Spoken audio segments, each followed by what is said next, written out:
Throughout World War II, there were many young women who gave their lives in the defence of their countries and for saving others. Lots of them joined SOE, the British Secret Special Operations Executive, and they were based behind enemy lines, helping to coordinate the French resistance for sabotage missions and also to prepare for the liberation of France. But if captured, these women were treated terribly and were often executed in horrific and terrible fashion. One female spy who suffered a ruthless execution inside of a concentration camp was Violette Szabo, who became the second woman to be awarded the George Cross for her bravery.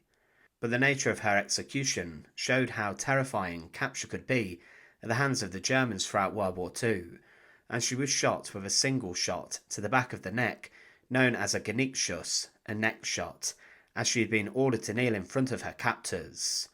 It was a demoralising death for a woman who tried her best to fight tyranny. Today we look at the execution of Violette Szabo. To support our channel, please make sure to subscribe. Violette Rainer Elizabeth Buschel was born in Paris on the 26th of June 1921. Her father, Charles Buschel, was English and her mother was French. This mixed heritage would later prove invaluable when she became a secret agent, as she was fluent in both French and English. The family eventually moved to London, settling in Stockwell.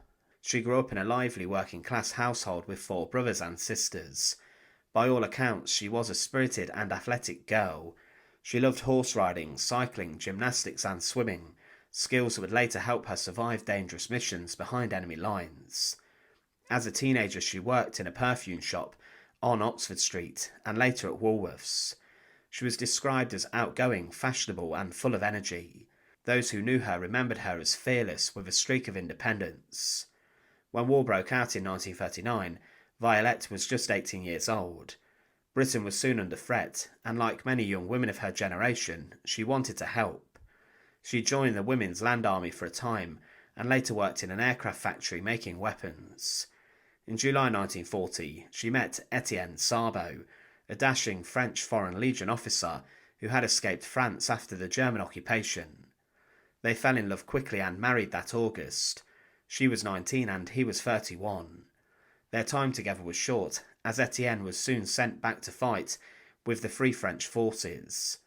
In June 1942, Violette gave birth to a daughter, Tanya. Tragically, Etienne was killed in action just a few months later during the Battle of El Alamein in North Africa. Violette was devastated. She had lost her husband and was now left with a baby to raise alone.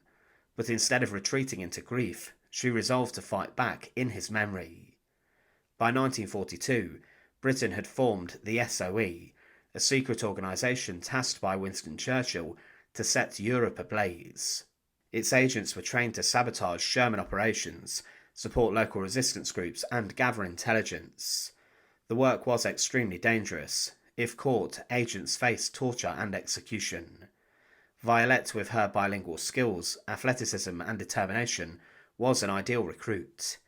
In 1943 she was approached and soon joined the SOE. She was trained in weapons handling, unarmed combat, parachuting and radio communications. She learned how to blow up trains, use disguises and send coded messages. Her trainers were impressed. Though she was small, only about 5 feet 3 inches tall, she was fierce with a machine gun and unafraid to take risks. She also had a photographic memory, which made her an excellent courier. In April 1944, Violette was sent on her first mission to occupy France. She parachuted into Normandy just weeks before the D-Day landings. Her role was to help organise resistance groups and sabotage German communications.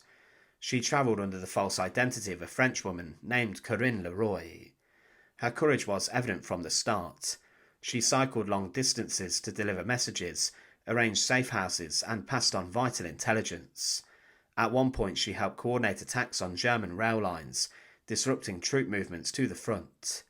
Her mission was a success and she returned safely to England after several weeks, but she had barely rested before volunteering for another assignment. In June 1944, just after D-Day, Violette was parachuted back into France, this time near Limoges. Her job was to help local resistance fighters organise sabotage operations against retreating German forces. On the 10th of June 1944, she and another agent were travelling near Salon-la-Tour when they encountered a German roadblock. A fierce gun battle broke out. Violette fought with incredible bravery, holding off German troops with a Sten gun to give her companion time to escape, but eventually she was captured.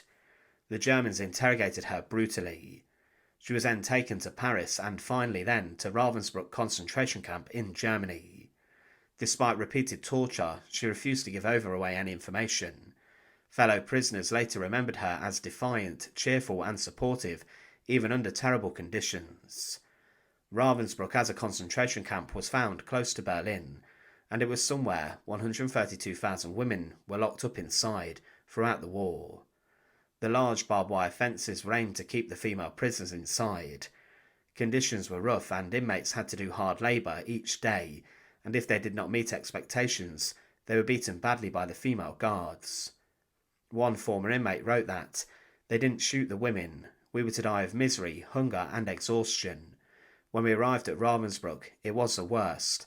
The first thing I saw was a cartload of dead piled on it, their arms and legs hanging out, and mouths and eyes wide open. They reduced us to nothing. We didn't even feel like we had the value of cattle. You worked and you died." There was a hut inside of the camp which was also used and converted into a gas chamber, and thousands of women before the site was liberated were driven into there. But in early 1945, with the Second World War nearing its conclusion in Europe, the Nazis began to execute many of their most high-profile prisoners, including their captured SOE agents. On the 5th of February 1945, Violette Szabo was dragged out of her bunker, and she was then taken to Execution Alley, alongside a couple of other prisoners, SOE agents Denise Bloch and Lilian Rolf. These were so badly tortured and suffering because of the conditions that they were actually carried to the Execution Alley on stretchers and they could not walk. The method of execution was neck shooting, a single bullet to the neck of the victim, or a Genickschuss as it was known in German. This was the way that hundreds of thousands throughout World War II met their end, upon the bullets of a German pistol. Violette Szabo was ordered to kneel down by SS Rottenführer Schult, whilst Camp Commandant Fritz Sören, who read out the death sentence, watched on. She knelt down slowly on the ground, and also witnessing the executions were Deputy Commandant Johann Schwarzhuber, SS Scharführer Zappa, SS Rottenführer Walter Schenk, Camp Doctor Richard Tremmer, and dentist Dr. Martin Helliger. The executioner approached the kneeling Violette, and he pulled out his pistol and instantly and ruthlessly fired a single bullet into the back of her head or neck, and with this she collapsed into a heap on the ground. Her body was then taken over to the camp crematoria, where it was burned, reduced to ashes. When the war ended, the bravery of SOE agents was finally made public. Violette was posthumously awarded the George Cross, Britain's highest award for civilian gallantry, as well as the French Croix de Guerre and the Médaille de la Résistance. Her daughter Tanya was presented with the medals at Buckingham Palace by King George VI. She was only 4 years old at the time. Violette Szabo's story is a powerful one for many reasons. She was not a soldier by profession, nor someone trained from childhood for combat. She was an ordinary young woman, a shop girl, a wife, a mother, who chose to step into extraordinary danger because she believed it was right.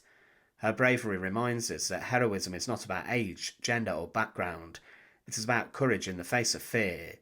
She could have stayed in safety, raising her daughter, but she decided instead to risk her life to fight tyranny. Her sacrifice also highlights the often overlooked role of women in the Second World War. Female agents like Violette were vital to the success of the resistance. They carried weapons, organised sabotage and endured brutal dangers. Their work paved the way for greater recognition of women's contributions in later generations. Today, Violette Szabo is remembered as one of the most famous agents of SOE. Her name is engraved on the SOE Memorial on the Albert Embankment in London, alongside her fellow agents. There are even schools in Britain and France named after her. There are even streets named after her. In 2009, she was even featured on a British postage stamp series honouring wartime heroes, and every year services of remembrance are held in her honour. Thanks for watching. To support our channel, please make sure to subscribe, and once again, thank you so much for watching.